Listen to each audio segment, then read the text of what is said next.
எனக்கு எல்லா விஷயத்துலையும் சப்போர்ட்டாக இருப்பாங்க. நீங்கள் எங்கே போனாலும் போயிட்டு வாங்க, படிக்கிறதுனா படிங்க. பிள்ளைங்களை இப்போ இந்த பிள்ளைங்களெல்லாம் யாரையும் மனங்கொணாமல் பேசுவாங்க, பயங்கரமாக இப்போ நல்லா பார்த்துக்குவாங்க. வியன்னால வந்ததுக்கு அப்புறமே ரொம்பவே இதாக ஃபீல் பண்ணுறேன். எல்லாரும் போகிறப்போ வரப்பெல்லாம் கூப்பிட்டு செல்ஃபி எடுத்துக்கிறாங்க. உங்களுக்கு சட்டை வேணும்னா நானே போய் எடுத்து கொடுத்துருவேன். இவங்க தான் எடுப்பாங்க ட்ரெஸ் எல்லாமே. அது மாதிரி தான் அன்பை வெளிப்படுத்திக்குவோம். மற்றபடி பைக்ல போனா கை பிடிச்சி போறது, தோள்பட்டை கை வச்சு எனக்குமே கொஞ்சம் அதெல்லாம் எங்களுக்கு பிடிக்காது. கண்டிப்பா வந்து வெளியில எங்கேனாச்சும் கிளம்பணும் அப்படின்ற சூழ்நிலைக்கு வந்து இங்க வா அப்படின்னு சொல்லி கொஞ்சம் கோவமா பேசுறது மாதிரி இருக்கும். அப்படி மூஞ்ச இப்படி சொல்லு மீடியாவில் எல்லாரும் என்னைய அப்படி இந்த பிள்ளை இப்படி சொல்லுதுன்னு சொல்லுது. This is Vijay Rakshaya Parthi. Recent days க்கு முன்னாடி நீயா நானா ஷோல வந்த அங்காளேஸ்வரி வெற்றி இவங்க ரெண்டு பேர் சார்பா நிறைய வீடியோஸை நீங்க நிறைய பார்த்துட்டே வந்துட்டு இருப்பீங்க. நிறைய அவங்களும் வந்து இன்டர்வியூஸ்லாம் கொடுத்துருந்தாங்க. இன்னைக்குமே நம்ம அவங்கள சந்திக்க தான் வந்திருக்கோம். பட் இத்தனை வீடியோஸ்ல நீங்க பார்த்ததை விட இன்னைக்கு அவங்களுடைய இன்னொரு பக்கம், அதாச்சும் இத்தனை வீடியோல நீங்க பார்த்துருக்க மாட்டீங்க, அந்த மாதிரியான சில விஷயங்கள் தான் இன்னைக்கு இந்த வீடியோல பார்க்க போறீங்க. குறிப்பா அவங்க ரெண்டு பேருக்கு நடுவில் இருக்கக்கூடிய காதலா இருக்கட்டும், அவங்க ஸ்டூடெண்ட்டுக்கு சொல்லி தரக்கூடிய டான்ஸா இருக்கட்டும், இப்போ நம்ம அவங்க தோட்டத்துல தான் இருக்கும். ஸோ இந்த மாதிரியான சில விஷயங்களை ரொம்ப இன்ட்ரெஸ்டிங்கா பார்க்க போறோம். வாங்க.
மெரிபா பன்னீர் சோடா. I trust மெரிபா. வணக்கம். ஆரம்பத்திலேயே வந்து பார்த்தோம், அழகா நீங்க வந்து ஸ்டூடெண்ட்டுக்கெலாம் உங்களுடைய டான்ஸை சொல்லி தரீங்க. அவர் வந்து அவ்வளோ அழகா அதை வந்து உங்களை ரசிச்சுக்கிட்டு அதை வந்து சப்போர்ட் பண்ணிட்டு இருக்காரு. ஸ்டார்டிங்ல உங்களை ஒரு மாதிரி பார்வை இருக்கு இல்லையா, இவங்க ரெண்டு பேர் தனியாக பிரிஞ்சே தான் இருப்பாங்களா அப்படிங்கிற ஒரு விஷயத்த வந்து நான் இங்கே வந்து பார்க்குறப்ப அப்படிலாம் கிடையாது. நீங்கள் ரெண்டு பேர் ரொம்ப ஜாலியாக உங்களுக்கு அவர் சப்போர்ட் பண்ணுறதா இருக்கட்டும், நீங்கள் அவருக்கு சப்போர்ட் பண்ணுறதா இருக்கட்டும், பார்க்கவே ரொம்ப அருமையாக இருக்குது. ஸோ உங்கள் ரெண்டு பேருக்குள்ளே இருக்கக்கூடிய அண்டர்ஸ்டாண்டிங்கை பற்றி ஃபஸ்ட்டு சொல்லுங்க. அண்டர்ஸ்டாண்டிங்னா அதான் எல்லாத்துலேயும் அவங்க விட்டு கொடுத்துட்டு போயிடுவாங்க. எனக்கு நிறைய விஷயத்தில் விட்டு கொடுத்து போயிடுவாங்க. அதிகமாக சண்டை வராது. பொறுப்பு இல்லாமல் இப்படி வேலைக்கு போகாமல் இருந்தால் சண்டை போடுவேன். அது எல்லார் வீட்லேயும் காமனாக இருக்கிற ஒரு விஷயம். போகாமல் சுற்றிக்கிட்டு இப்படி பண்ணால் சண்டை போடுவேன். வேலைக்கு போவாங்க. இந்த கொஞ்சம் குறுக்கில் வந்து ஒரு எலும்பு தேஞ்சிருச்சுன்னு டாக்டர் சொன்னாங்க, நிமிந்து குனியக்கூடாதுன்ட்டு. அதனால தான் போகாமல் இருந்தேன். அது கொஞ்சம் அப்படியே ஒரு மாதிரி ஆயிடுச்சு. சரி, தோட்டத்து வேலையை பார்க்கலாமேன்ட்டு அதுலேருந்து தோட்டத்து வேலையை பார்க்க ஆரம்பிச்சிட்டேன். அதுக்கு முன்னாடிலாம் ரொம்ப கஷ்டப்பட்டேன். வேலைக்கு கொஞ்சம் வீட்டில் இதாக இருந்தேன், வேலைக்கு போங்கன்னு சொல்லி சில பிரச்சனை ஏதாவது பண்ணுவேன், கோவப்படுவேன். அப்படி எல்லாருக்கும் இருக்கக்கூடிய காமனான ஒரு சின்ன சின்ன மிஸ் அண்டர்ஸ்டாண்டிங்லாம் இருக்கும். மற்றபடி எனக்கு எல்லா விஷயத்துலையும் சப்போர்ட்டாக இருப்பாங்க. நீங்கள் எங்கே போனாலும் போயிட்டு வாங்க, படிக்கிறதுனா படிங்க. பிள்ளைங்களை இப்போ இந்த பிள்ளைங்களெல்லாம் யாரையும் மனங்கொணாமல் பேசுவாங்க, பயங்கரமாக இப்போ நல்லா பார்த்துக்குவாங்க. அந்த பிள்ளைங்களை ஆடுனா வீட்டில் பார்த்தீங்கல்ல, வீட்டில் ஆடுறதுக்கு இடம் இல்லைன்னா இவங்க விட்டுட்டு வெளியே வந்துடுவாங்க. எங்களுக்கு அவங்களுக்கு அப்புறம் குழந்தைங்களுக்கு தானே மேடம் நல்லா மோட்டிவேட் பண்ணுவாங்க. என்னோட இருக்கிறவங்க எல்லாத்தையும் மோட்டிவேட் பண்ணுவாங்க. நம்ம பிரித்து பார்க்க மாட்டோம் யாரையும். நம்ம வீட்டு குழந்தை அடுத்த வீட்டு குழந்தை அந்த மாதிரிலாம் என்றைக்கும் நினச்சது கூட கிடையாது. சண்டைக்காரங்களை இருந்தாலும் கூப்பிட்டு சொல்லித்தர சொல்லுவேன். இந்த குழந்தை என்ன பண்ணாங்க, இவங்களுமே அந்த மாதிரி தான் என்கிட்ட சொல்லுவாங்க. அந்த அக்காவங்க என்கிட்ட பேச மாட்டாங்க, அந்த குழந்தை வருது சொல்லி கொடுங்க தாராளமாக. இந்த பக்கத்து வீட்டுக்காரங்களாம் அந்த குழந்தையும் இருக்காங்க, ரொம்ப சண்டைலாம் போட்டுக்குவோம். ஆனா அது குழந்தைங்க கிட்ட காட்டாம அவங்க கூட ஆமா அது என்னை விட்டுட்டு இருக்கவும் மாட்டாங்க அந்த 2 பேரும். நேத்துலாம் மதியானம் வந்து தூங்கவே விடல, என்கிட்ட பேசிக்கிட்டு அப்படி வந்து டான்ஸ்ல அதுகளுக்கு இன்ட்ரெஸ்ட். Okay okay. அவங்க வீட்டை கண்ட்ரோல் பண்ண மாட்டாங்க, அவங்க வீட்டை வந்து கேர் பண்ணிக்கிற மாட்டாங்க. நம்ம வீட்டில் எதுவும் சொல்லுவாங்களோ என்னமோன்ட்டு. நீங்கள் எதோ பேசுங்க, சின்ன குழந்தைங்க தான் அப்படி வருவாங்க. நாங்களும் ஓகே ஓகே. நீங்கள் அப்படி பார்க்காதீங்க, அவங்க எப்படியே 2 போகிறாங்க. நீங்கள் வந்து அவங்களுக்கு என்ன சொல்லிக் கொடுக்கணுமோ அதை சொல்லிக் கொடுங்கன்னு தான் சொல்லியிருக்கேன். உங்க 2 பேருக்குள்ளார குட்டி குட்டி சண்டை வரும்போது யார் ஃபர்ஸ்ட் வந்து பேசுவா, யார் வந்து சரி ஓகே விட்டுறலாம் அப்படின்னு சொல்லிட்டு ஆரம்பிப்பீங்க? அதான் சூழ்நிலைக்கு ஏத்தாப்படி நான் சில நேரம் பேசிடுவேன். நான் ஒரு நாளைக்கு சில நேரம் டென்ஷனாக இருக்கப்ப டக்குன்னு கோவப்பட்டு வெளியே போயிடுவேன். இவங்க ஒரு நாளைக்கு நான் ரொம்ப சண்டையா அப்படி நாங்க ஏதாவது பேசுறோம் அப்படி ஆச்சுன்னா இவங்க வெளியே போயிடுவாங்க, பக்கத்துல இல்லாம எங்கேயாவது வெளியே போயிடுவாங்க. அப்புறம் திரும்பி ஒரு மணி நேரம் 2 மணி நேரம் இருந்தால் தான் ஒரு நாளைக்கு எதனாச்சும் பாத்திரத்தை தூக்கி போட்டு வந்துருவேன். என் மேல கோவம் காமிச்சோம், அவங்க மேல காட்ட முடியாதுல்ல, அவங்கள வந்து எதையும் பண்ண முடியாதுல்ல. பொருள் மேல காமிச்சிட்டு அப்படியே வெளியேறி போயிடுவேன். யாரு சண்டை போட்டா ஃபர்ஸ்ட் வந்து உங்ககிட்ட காம்ப்ரமைஸ் ஆகி பேசுவீங்க அப்படிங்கிற மாதிரி கேட்குறேன். 2 பேருமே ஒரு சுச்சுவேஷனுக்கு ஏற்ற அப்படி இப்போ எங்கேயாவது போகணும் வரணும்னா நானே போய் பேசிடுவேன். கூட்டிட்டு போகணும் வரணும்னா ஆமா கண்டிப்பா வந்து வெளியில எங்கேனாச்சும் கிளம்பணும் அப்படின்ற சூழ்நிலைக்கு டக்குன்னு வந்து இங்க வா அப்படின்னு சொல்லி கொஞ்சம் கோவமா பேசுறது மாதிரி இருக்கும்.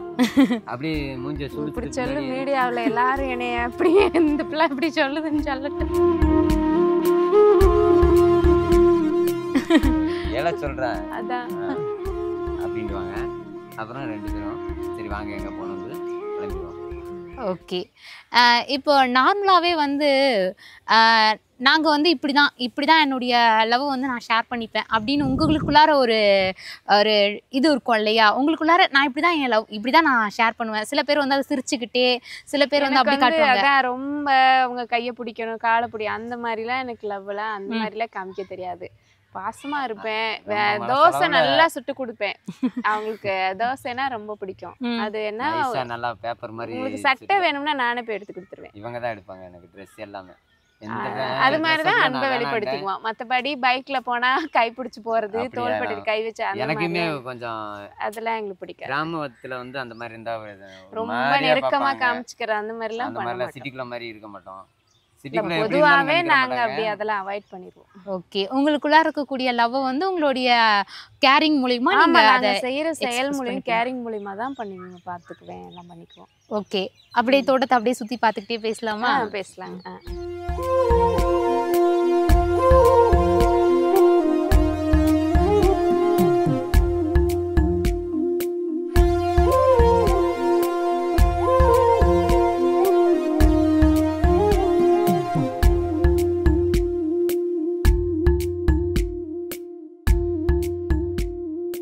என்னண்ணா காளானா? ஆமாங்க. ஏன் காளான்? ஓகே. சமைச்சு சாப்பிட்றதுக்காகவா இது? சமைச்சு சாப்பிட்றதுக்காக. Okay okay. அவங்களுக்காகத்தான் இந்த காளானை வந்து நான் பறித்து வச்சுருக்கேன். அவங்களுக்கு காளான்டா ரொம்ப இன்ட்ரெஸ்டாக இருக்கும், பிடிக்கும். ஓகே. ஏன்னா எங்கே போனோம்னாலும் காளானுக்காக வீட்டில் திட்டக்கூட மாட்டாங்க, அனுப்பிச்சி விட்ருவாங்க. போய் எங்கே பைக் எடுத்துகிட்டு போய் கூட கொண்டு வந்துருங்க அப்படின்ட்டு. அதுக்காக எங்கே எந்த காட்டுக்குள்ளே இருந்தாலும் போய் கரெக்ட் பக்கம்லாம் தேடுவோம். வரப்புகளில் அந்த மின்னல் இடி இடிக்குங்கள, அப்போ தான் இது வெளியில் வரும். ஓகே. அந்த நைட்டு இடி இடிச்சா காலையில் போய் காளானை பறிக்கிறதுக்காக போயிடுவோம். அவங்களுக்காக ரிஸ்க் எடுத்து நீங்கள் போயிடுவீங்க. அவங்களுக்கு ரொம்ப பிடிச்ச விஷயம் அந்த இதில் காளான் தான். ஓகே. அவங்களுமே என் கூட நானும் வரேன் வாங்க போவோம் அப்படின்னு வருவாங்க. எங்கனாச்சும் இந்த ஏரிக்கரை இந்த மாதிரிலாம் கூட்டு போங்கன்னுவாங்க. நாங்கள் பசங்களாக போகிறதுனால ஒரு சில இடங்களுக்கு கூட்டு போக மாட்டோம். நீங்கள் போய் பறிச்சு இருந்திருக்கான், இப்பயும் இருக்கா. அப்படிதான். பறிச்சு யார் சமைப்பா இதெல்லாம்? பறிச்சு நான் பறிச்சுட்டு வந்து கொடுப்பேன். நானும் நல்லா சமைப்பேன். ஆனால் சில நேரத்தில் நான் சமைச்சு கொடுத்தாலும் சாப்பிடுவாங்க. ஆனால் சூப்பராக சமைப்பேன் அவங்களுக்கு. ஆனால் அவங்களுக்கு தேவைன்னா அவங்க சமைச்சுக்கிடுவாங்க. சரி கொடுங்க நான் சமைக்கிறேன், நீங்கள் போய் பறிச்சுட்டு வந்துருப்பீங்க உட்காருங்கன்னு சொல்லிட்டு அவங்க சமைக்க ஆரம்பிச்சிருவாங்க. அதனால் நான் வந்து அவங்களுக்கு எப்படி செஞ்சு சாப்பிடணுன்னா வெங்காயம், தக்காளி, கொஞ்சம் மஞ்சத்தூள், கொஞ்சம் சீரகம், எண்ணெய் ஊற்றி தாளிச்சிட்டு காளானை நல்லா கழுவி மண்ணை ஃபுல்லாக எடுத்து க்ளீன் பண்ணிட்டு, சுத்தமாக க்ளீன் பண்ணிட்டு அப்படியே பிச்சு போட்டு, பெரிய காளானாக இருந்தால் பிச்சு போடலாம், சின்ன காளானாக இருந்தால் அப்படியே போட்டுடலாம். போட்டு பிச்சு நல்லா ட்ரை பண்ணி எண்ணெயிலே வதக்கி அப்படியே ட்ரை ஆக்கி வறுத்துடலாம். அப்படியே கிரேவி மாதிரி சூப்பராக இருக்கும் பார்க்குறதுக்கு. நல்ல செம்ம கலராக ஒரு கோல்டு கலரில் அழகாக இருக்கும். அப்படி செஞ்சதான் அவங்களுக்கு பிடிக்கும். அப்படித்தான் சாப்பிடுவோம் நாங்கள். அப்படித்தான் நல்லா இருக்கும். ஓகே. அதில் மற்ற பொடியோ ஏதோ சேர்த்தா அந்த டேஸ்ட்டோட தன்மையே போயிடும். Okay okay. இதான் ரியலாக சாப்பிட்ற மாதிரி இருக்கும். ரொம்ப டேஸ்ட்டாகவும் இருக்கும். நேர்த்தியாக இருக்கும். இந்த வெத்தலை கொடியெல்லாம் நீங்களே வச்சுதா? இல்லை, எங்கள் நாத்தனார் பெரிய நாத்தனார் இல்லை ஜெயந்தி அம்மா, அவங்க பையன் சதீஷ், அவங்க செடி வளர்க்குறது, மரம் வளர்க்குறது, விலங்குகள் எல்லாம் ரொம்ப கேரிங்காக பார்த்துட்டோன்னா அவங்களுக்கு ரொம்ப பிடிக்கும் அவங்க பண்ணுறது. நாத்தனார் பசங்க 2 பேருமே இந்த மாதிரி இதெல்லாம் ரொம்ப விரும்புவாங்க, செடி வைக்கிறது இதெல்லாம். அவங்க நிறையா கொண்டு வந்து தம்பி இன்னொரு நாத்தனார் கீதாம்மா பையன் நவீன் வந்து அந்த எலுமிச்சை மரம் வைக்கலாம் என்னென்ன கொண்டு வந்து வைக்கணும்னு அவங்க 2 பேர்த்துக்கு இவங்களை விட அவங்க தான் தோட்டத்தை எப்படி அழகா வச்சுக்கணும் அதுதான் மெயின். உண்மையாலுமே நெசமா தான் சொல்றேன். இந்த வாட்டர் மரம் இருக்கு, அதுல ஒரு பதியத்தை கட்டி 2 பேரும் எடுத்து சதீஷ் எடுத்து ஒரு இன்னொரு செடி உருவாக்கிட்டாங்க. அந்த செடியிலே பதியம் கட்டி உருவாக்கிட்டாங்க. உண்மையா இந்த இந்த வெத்தலை கொடி மத்த எல்லாமே இவங்க மரம்லாம் இவங்க தான் வாங்கி வைப்பாங்க இல்லைன்னு. மற்ற நிறைய விஷயங்கள் அவங்க நிறைய பண்ணுவாங்க 2 பேரும். ஓகே. மரம் இதெல்லாம் வைக்கிறதெல்லாம் தோட்டத்துல சின்ன சின்ன விஷயமும் பார்த்து ஒவ்வொரு மரமா இருக்கட்டும் கொடியா இருக்கட்டும் நிறைய விஷயங்கள் வச்சிருக்கீங்க. எல்லாத்தையுமே தொடர்ந்து இந்த மரம்லாம் அதுக்காக தான். இது எப்போ ஒரு 10-25 வருஷம் போனால் நல்லா இருக்கும். இது உட்டுக்காகும், பர்னிச்சரு, மர ஜாமான் எல்லாமே பண்ணிக்கலாம். அதுக்காக நம்ம சொந்த யூஸ்க்காக தோட்டத்தில் இருக்கட்டுமே, எதிர்காலத்தில் யாருக்கோ ஒரு ஆளுக்கு யூஸ் ஆகுமே, நம்மளை யோசிச்சு வந்து வச்சது கிடையாது.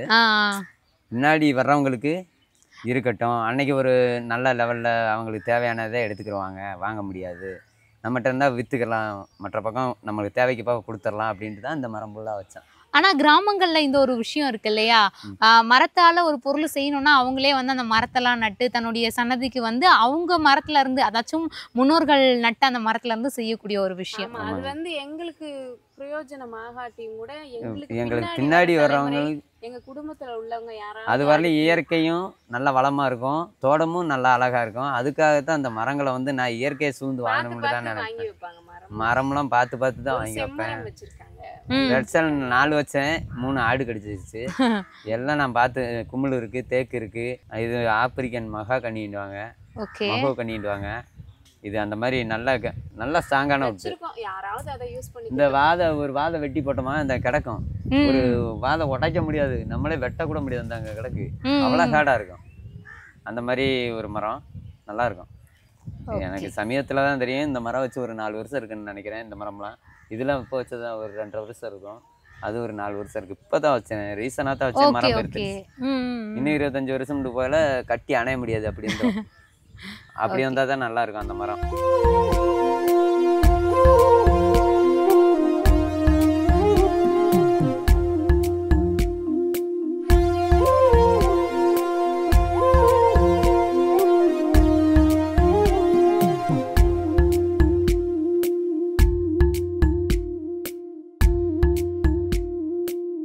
ஆக்சுவலி இந்த கொஸ்டின் கேட்கலாமா என்னன்னு தெரியல, நீங்களே வந்து ஷேர் பண்ணியிருந்தீங்க. உங்கள் ஃபேமிலியில் நடக்கக்கூடிய இந்த சின்ன விஷயங்கள்லாம் வந்து உங்களுக்கு ரொம்ப சின்ன விஷயமா தெரியலாம், ஆனால் இதை பார்க்குற நிறைய ஃபேமிலிக்கு வந்து இது ஒரு மிகப்பெரிய விஷயமா இருக்கும். பிகாஸ் நீங்கள் பண்ண சில விஷயங்களாக இருக்கட்டும், குழந்தை இல்லைன்னு நீங்கள் சொல்லும் போது உங்கள் மதரின்லா பண்ண சில விஷயங்களாக இருக்கட்டும், இந்த மாதிரி சில விஷயங்கள் பார்க்கும்போது பல பேருக்கு வெளில இருக்கிறவங்களுக்கு இதெல்லாம் ஒரு இவங்கள பார்த்து கற்றுக்கோங்க அப்படிங்கிற ஒரு விஷயம் தான் பெருசாக இருக்குமே.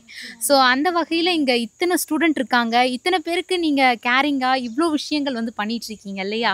ஸோ இந்த ஸ்டூடெண்ட் உங்களுக்கு எவ்வளோ ஸ்பெஷல்? ரொம்ப ஸ்பெஷல். ஆனால் கண்டிப்பேன் எந்த இடத்துல எப்படி இருக்கும் எல்லாமே சொல்லிக் கொடுப்பேன். டான்ஸ் மட்டும் இல்லை, இப்படி இருக்கணும், இப்படி நடந்துக்கணும். வீட்டில் வந்து டான்ஸ் சொல்லி கொடுக்கும் போதெல்லாம், இப்போ கூட காலையில் கூட நான் கூட்டி அழும்போது, இப்படி கூட்டி அழுறாங்க பாரு, ஒரு குப்பை விடாம நீங்களும் இது மாதிரி கூட்டி அள்ளணும் பாப்பா, நல்லா பழகிக்கணும், வீட்டு வேலையெல்லாம் எல்லாமே சொல்லிக் கொடுப்பேன். எப்படி ஒழுக்கமாக இருக்கணும், எப்படி பேசணும், எல்லாமே சொல்லிக் கொடுப்பேன். ஓகே. இப்போ குழந்தைங்க கிட்ட உங்களை பற்றி என்ன நினைக்கிறாங்க நான் கேட்குறேன். ஓகே. டீச்சரை உனக்கு பிடிக்குமா? எனக்கு ரொம்ப பிடிக்கும். உங்களை எப்படி ட்ரீட் பண்ணுவாங்க? உங்களுக்கு என்னெல்லாம் சொல்லி தருவாங்க? படிக்கிறது, டான்ஸ், இது மாதிரி நிறைய சொல்லி கொடுப்பாங்க. உங்களுக்கு டீச்சர்கிட்ட என்ன விஷயம் ரொம்ப பிடிக்கும்? அவங்க என்னை அன்பாக வச்சுக்கிறது ரொம்ப பிடிக்கும். அவங்க என்னைய வைவாங்க, ஆனால் நான் திருப்பி அழுகவே மாட்டேன். ஏன் வழிவாங்க? ஒன்று யாராச்சும் தப்பாக பண்ணால் வைவாங்க, அப்புறம் திருப்பி என்னை கொஞ்சுவாங்க, நல்லா பார்த்துக்குவாங்க. டெய்லி நீங்க கிளாஸ்க்கு வருவீங்களா எப்படி? டெய்லி வருவோம். அப்படியா? கிளாஸ் இல்லாட்டி கூட 6 மணிக்கு தூங்கிட்டு இருக்கும்போதே வந்து கதவு தட்டுவாங்க. டீச்சர் இன்னைக்கு டான்ஸ் கிளாஸ் இருக்கா அப்படின்னு கேட்பாங்க. டீச்சர்னு யாராவது ஒருத்தர் சொல்லுவாங்க. எல்லாருமே அம்மா அத்தை. அப்படியா? வெளியில போயிட்டாங்களாக்க எல்லாம் மிஸ்ன்னு கூப்பிடுவாங்க, டீச்சர்னு கூப்பிடுவாங்க. இங்க உள்ளூர்னால எல்லாம் உறவு முறையினால அம்மா அத்தை அப்படிங்கிற மாதிரி உறவு முறை வச்சு கூப்பிடுவாங்க. நீங்க டான்ஸ் கிளாஸ் உங்க ஊர்ல இருக்கக்கூடிய இந்த குழந்தைங்களுக்கு மட்டும் எடுக்கிறீங்களா இல்ல அவுட் சைடுல வேற குழந்தைங்க யாருக்காச்சும் எடுக்கிறீங்களா? பக்கத்து ஊர்ல சக்கைநாய்க்கணும்னு ஒரு ஊருக்கு. ஓகே. அவங்க அங்கேயும் போய் கிளாஸ் எடுத்துட்டு இருக்கேன். அங்க ஒரு 10 பிள்ளைங்க 13 பிள்ளைங்க 2-3 பிள்ளைங்க கம்பல்சரியா வரமாட்டாங்க. ஓகே. எப்பயாவது விட்டு விட்டு வருவாங்க. 10 பிள்ளைங்க கன்ஃபார்மா வருவாங்க. ஸோ அங்கேயும் போய் எடுத்துட்டு இருக்கீங்க. ஓகே. மெட்டூருன்னு பக்கத்துல இன்னொரு ஊர் இருக்கு. அங்க ஒரு 3 பிள்ளைங்க தான் வராங்க. அங்க 3 பேருக்கு எடுத்துட்டு அவங்களுக்குமே போய் அங்க போய் கிளாஸ் எடுத்து தான் வருவாங்க. அது 3 பிள்ளைங்களுக்காக போகக்கூடாதுன்னு நினைக்க மாட்டாங்க. அந்த 3 குழந்தைங்களுக்காகவும் நீங்க போவீங்க. டயத்தை ஒதுக்கி அவங்களுக்காக ஒரு டயத்தை ஒதுக்கி அந்த பேரண்ட்ஸ் ரொம்ப ஆசைப்படுறாங்க. நீங்க தான் எங்க பிள்ளைக்கு சொல்லி கொடுக்கணும் அப்படின்னு சொல்லி. ஓ. அப்புறமா கவர்மெண்ட் ஸ்கூல்ல காமராவரம்ன்ற ஒரு ஊர்ல எடுத்துட்டு இருக்காங்க. கிறிஸ்டியன் ஸ்கூல்ல வியாழக்கிழமை மெட்ரிகுலேஷன் பிரிசம் ஸ்கூல் இங்கே செம்பட்டி பக்கத்தில் இருக்குது. மெட்ரிகுலேஷன் ஸ்கூலு அங்கே வியாழக்கிழமை மட்டும் ஆக்டிவிட்டி டே அன்னைக்கு மட்டும் போய் கிளாஸ் எடுப்பேன். ஓகே. இப்போ நானுமே ஒரு கொஸ்டின் வந்து உங்ககிட்ட முக்கியமாக வைக்கணும்னு இருந்தேன். நீயா நானா ஆஃப்டர் பிஃபோர் இந்த ஒரு சேஞ்சஸ் இருக்கும் இல்லையா, உங்க 2 பேருக்கு நடுவுலையா இருக்கட்டும், காமனா உங்க 2 பேருக்கு தனித்தனியா இருக்கட்டும், அந்த விஷயங்களை பத்தி கொஞ்சம் ஷேர் பண்ணுங்க. ஆமா, இப்போ என்னன்னா நான் நீயா நானால வந்ததுக்கு அப்புறமே ரொம்பவே இதாக ஃபீல் பண்ணுறேன். எல்லாரும் போகிறப்போ வரப்பெல்லாம் கூப்பிட்டு செல்ஃபி எடுத்துக்கிறாங்க. பக்கத்து ஊரில் நம்ம ஊரில் எல்லாருமே என்னப்பா ஒரே நைட்டில் இப்படியா எப்படி அப்படின்னு எல்லாம் ரொம்ப சந்தோஷமாக பேசுகிறாங்க. அப்புறம் இவங்க எங்கள் 2 பேர்த்துக்குள்ள எப்பயும் போல தான். எதுவும் அதுக்கப்புறம் கொஞ்சம் சேஞ்ச் தான் ஆயிருக்கோம். நம்ம வெளியில காமிச்சுக்கிறது கூட நம்ம பாசமா இருக்க மாதிரி தான் காமிச்சுக்கணும் அப்படின்ற ஒரு திங்க். கொஞ்சம் பிரிவா இருக்கிற மாதிரி எல்லாருக்கும் தோணுது போல அப்படின்னு ரொம்பலாம் ஓவரெல்லாம் பண்ணிக்கிட்டலாம் அந்த மாதிரி போல நார்மலா எப்படி இருப்போமோ ஆமா அப்படியே தான் இருக்கும். பாக்குறவங்க எல்லாம் கேக்குறாங்க சூப்பர்ப்பா விட்டு சூப்பர்ப்பா. கொடுக்க மாட்டாங்க. என்னைய வந்து 1000 இருந்தாலும் அவங்க விட்டு கொடுக்க மாட்டாங்க, நானும் விட்டு கொடுக்க மாட்டேன். ஒருத்தர் அந்த விட்டு கொடுத்தது கிடையாது. உங்க 2 பேருக்குள்ளாரையுமே காமனா வர சின்ன சின்ன மிஸ் அண்டர்ஸ்டாண்டிங் வந்தா கூட உங்க 2 பேருக்குள்ள இருக்கிற அந்த அண்டர்ஸ்டாண்டிங், அந்த பாண்டிங் தான் வந்து இவ்வளோ தூரம் வந்து உங்களை பத்தி நிறைய பேர் பேசுற இடத்துக்கு கொண்டு போயிருக்கு. இந்த வீடியோல நீங்க பார்த்திருப்பீங்க, அவங்க 2 பேருக்குள்ளார இருக்கக்கூடிய அந்த ஒரு காதல் அவங்க காட்டிக்கிற விதமாக இருக்கட்டும், இங்கே அவங்க வயலோடு ஒன்றிணைஞ்சு வாழ்கிறதா இருக்கட்டும், நீங்கள் ஆரம்பத்தில் அவங்க மேலே ஒரு பார்வை வச்சுருப்பீங்க இல்லையா, அது எல்லாமே டோட்டலாக டிஃப்ரெண்ட்டாக இருக்கும். ஏன்னா அந்தளவுக்கு அவங்க 2 பேருக்குள்ளார ஒரு பாண்டிங் இருக்குது. ஸோ அவங்க கூட இருக்கக்கூடிய அந்த ஸ்டூடெண்ட்டாக இருக்கட்டும், அவங்கள அவங்க கவனிச்சுக்கிற விதமாக இருக்கட்டும், இது எல்லாமே வந்து பார்க்கவே அவ்வளோ அழகாக இருந்தது. இந்த வீடியோவை பற்றி நீங்கள் என்ன நினைக்கிறீங்க அப்படிங்கிறத மறக்காமல் கமெண்ட் பாக்ஸில் கமெண்ட் பண்ணுங்கள்.